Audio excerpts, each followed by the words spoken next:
والسلام على سيدنا محمد. إن الحمد لله نحمده ونستعينه ونستغفره ونعوذ بالله من شرور أنفسنا ومن سيئات أعمالنا. من يهدي الله فهو المهتد ومن يضلل فلا هادي له.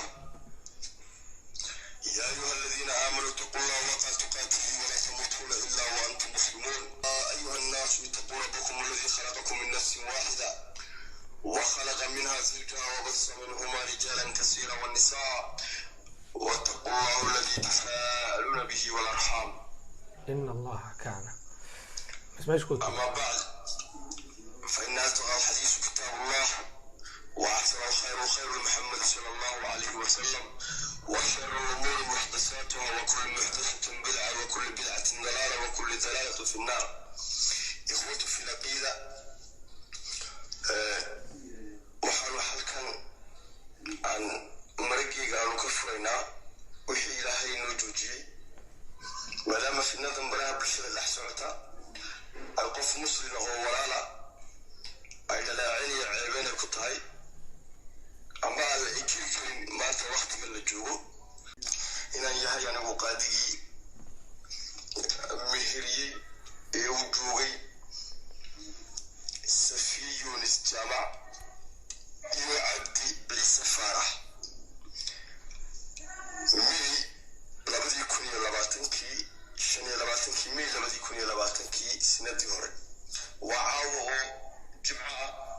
bishu ay 23 aan ku wareegi doono bariga Sabtiya oo joogno Abriil 2020 waxaan halkan aan ka cadeynayaa Safi Yunis Jamac iyo Cabdi Ciise Faarax meher koogu anigu aan ku meheriyay magaalada Qaahira khaasatan xaafadda Micaadi inkastoo baraha bulshada aan badankeeda aan isticmaalin haddana waxa aan dadka ku codsan doonaa cid kasoo muuqaalka ee maqalkayga maqli doonta inaan yahay anigu qaadigii meheriyey ee u joogay Safi Yunis Jamac iyo Cabdi Ciise Faarax waxaa oo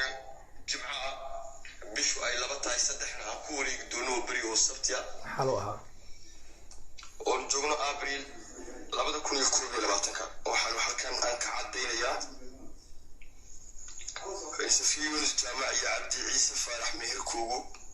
anigu aan ku meheriyay magaalada Qaahira khaasatan كعسنايا عد كسو مقالكيغا مقلي دونتا إن قف ولالا عم بدبنا بيجي دمر بكو هذا بقى إن عيبتي سلاسترو وواجب خاصة مركا عيتاي لما قف ويسقفتا وأيو لما قف ويسقفتا وحيز كليهين حق بكليه مدمتك كلا ولهن مثل الذي عليهن إلهي الموجي حلقا أي كلتين وحي مقالا إن عن مقلي muuqaal aan ku arkay cod madaragta sheegaya in ay kala tageen tamuuga Allah waclam laakiin waxa aan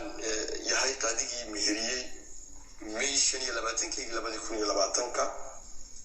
wixii aan joognay maan ku marag furayna meherkeeduna gabadha waxa uu ahaa $1 ayuu ahaa